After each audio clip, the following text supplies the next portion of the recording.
Capítulo 10 O perdão. As primeiras peregrinações do Cristo e de seus discípulos em torno do lago haviam alcançado inolvidáveis triunfos. Eram doentes atribulados que agradeciam o alívio buscado ansiosamente, trabalhadores humildes que se enchiam de santas consolações ante as promessas divinas da Boa Nova. Aquelas atividades, entretanto, começaram a despertar a reação dos judeus rigoristas, que viam em Jesus um perigoso revolucionário. O amor que o profeta Nazareno pregava vinha quebrar antigos princípios da lei judaica. Os senhores da terra observavam cuidadosamente as palestras dos escravos, que permutavam imenso júbilo, proveniente das esperanças num novo reino que não chegavam a compreender. Os mais egoístas pretendiam ver no profeta generoso um conspirador vulgar, que desejava levantar as iras populares contra a dominação de Herodes. Outros presumiam na sua figura um feiticeiro incomum, que era preciso evitar. Foi assim que a viagem do Mestre a Nazaré redundou numa excursão de grandes dificuldades, provocando de sua parte as observações quase amargas que se encontram no Evangelho, com respeito ao berço daqueles que o deveriam guardar no santuário do coração. Não foram poucos os adversários de suas ideias renovadoras que o precederam na cidade minúscula, buscando neutralizar-lhe a ação por meio de falsas notícias e desmoralizá-lo, argumentando com informações mal alinhavadas de alguns nazarenos. Jesus sentiu de perto a delicadeza da situação que se lhe criara com a primeira investida dos inimigos gratuitos de sua doutrina, mas aproveitou todas as oportunidades para as melhores ilações na esfera do ensinamento. No entanto, o mesmo não aconteceu a seus discípulos. Filipe e Simão Pedro chegaram a questionar seriamente com alguns senhores da região, trocando palavras ásperas em torno das edificações do Messias. As gargalhadas irônicas, as apreciações menos dignas, lhes acendiam no ânimo propósitos impulsivos de defesas apaixonadas. Não faltavam os que viam no Senhor um servo ativo do espírito do mal, um inimigo de Moisés, um assecla, nota do editor, adepto correligionário partidário, fim da nota, de príncipes desconhecidos ou de traidores ao poder político de Antipas. Tamanhas foram as discussões em Nazaré que os seus reflexos nocivos se faziam sentir fortemente sobre toda a comunidade dos discípulos. Pedro e André advogavam a causa do Mestre com expressões incisivas e sinceras. Tiago aborrecia-se com a análise dos companheiros. Levi protestava, expressando o desejo de instituir debates públicos, de maneira a evidenciar-se a superioridade dos ensinos do Messias, em confronto com os velhos textos. Jesus compreendeu os acontecimentos e, calmamente, ordenou a retirada, afastando-se da cidade com um tranquilo sorriso.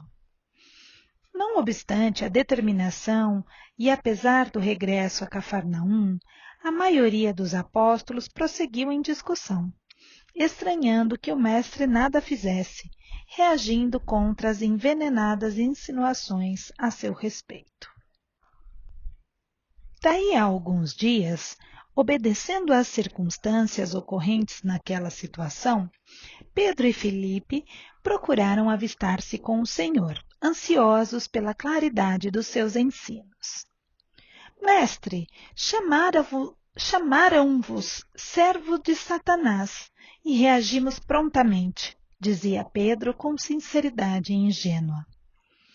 Observávamos que por vós mesmo nunca oporíeis a contradita, ajuntava Filipe, convicto de haver prestado excelente serviço ao mestre bem-amado, e por isso revidamos aos ataques com a maior força de nossas expressões.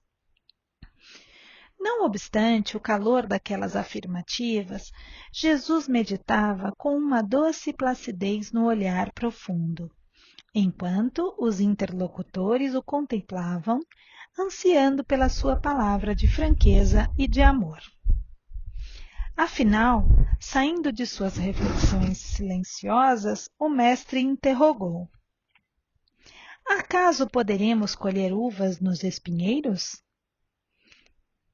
De modo algum me empenharia em Nazaré numa contradita estéril aos meus opositores.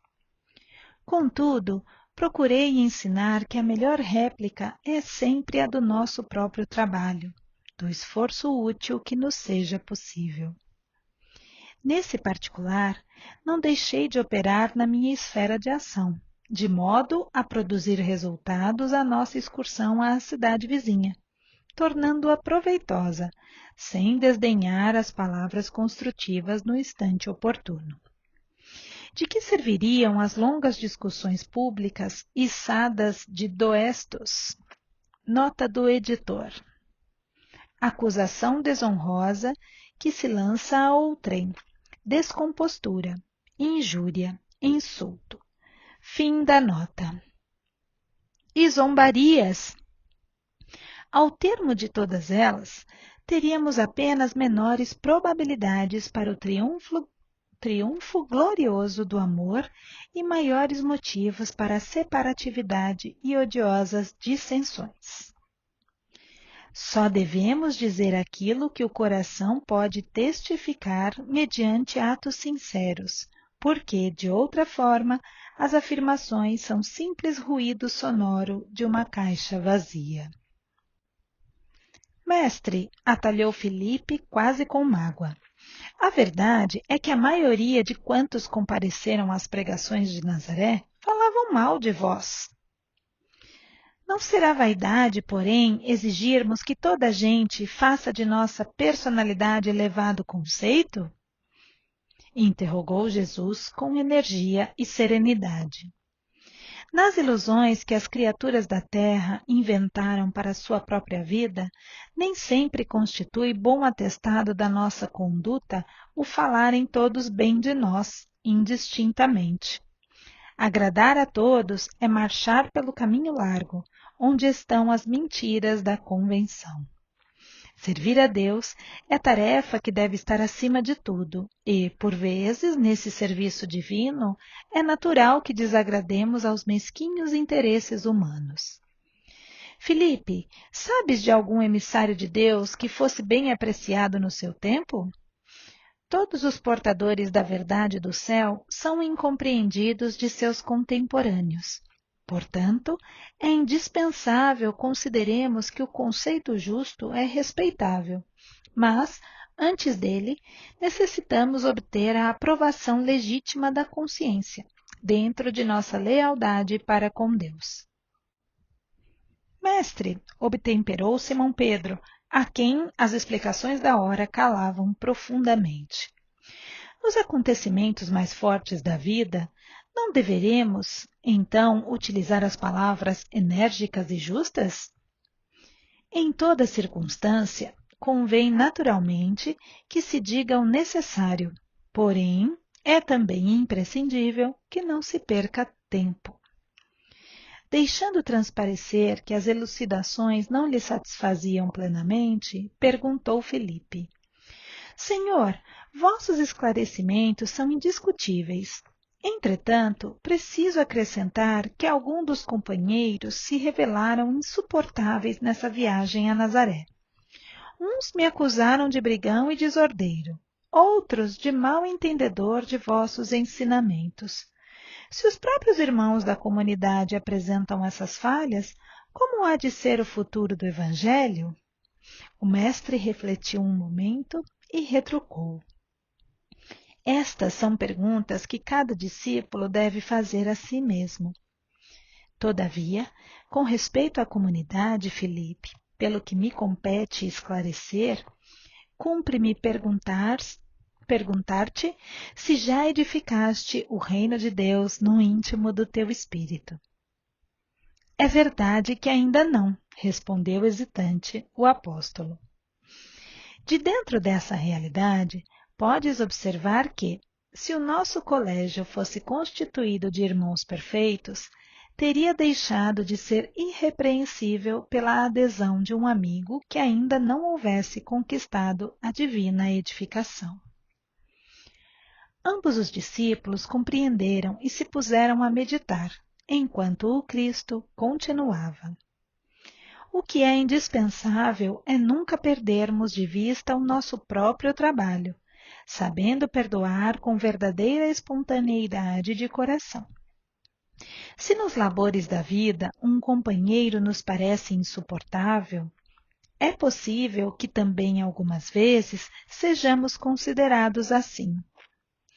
Temos que perdoar aos adversários, trabalhar pelo bem dos nossos inimigos, auxiliar os que zombam da nossa fé. Nesse ponto de suas afirmativas, Pedro atalhou-o, dizendo: Entretanto, para perdoar, não devemos aguardar que o inimigo se arrependa? E que fazer na hipótese de um malfeitor assumir a atitude dos lobos sob a pele da ovelha? Pedro, o perdão não exclui a necessidade da vigilância, como o amor não prescinde da verdade. A paz é um patrimônio que cada coração está obrigado a defender, para bem trabalhar no serviço divino que lhe foi confiado. Se o nosso irmão se arrepende e procura o nosso auxílio fraterno, amparemo-lo com as energias que possamos despender. Mas em nenhuma circunstância cogites de saber se o teu irmão está arrependido. Esquece o mal e trabalha pelo bem. Quando ensinei que cada homem deve conciliar-se depressa com o adversário, busquei salientar que ninguém pode ir a Deus com um sentimento de odiosidade no coração. Não poderemos saber se o nosso adversário está disposto à conciliação. Todavia, podemos garantir que nada se fará sem a nossa boa vontade e pleno esquecimento dos males recebidos.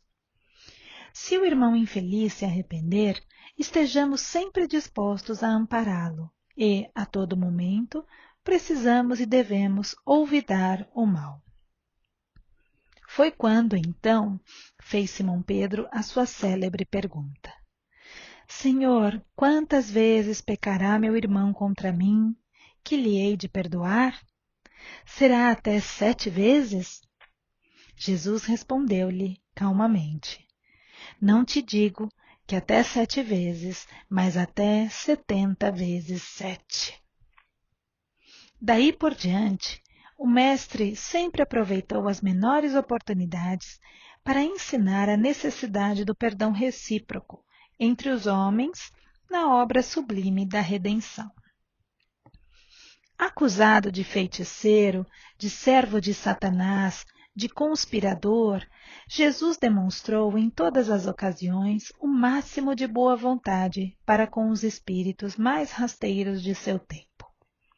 Sem desprezar a boa palavra, no instante oportuno, trabalhou a todas as horas pela vitória do amor, com o mais alto idealismo construtivo.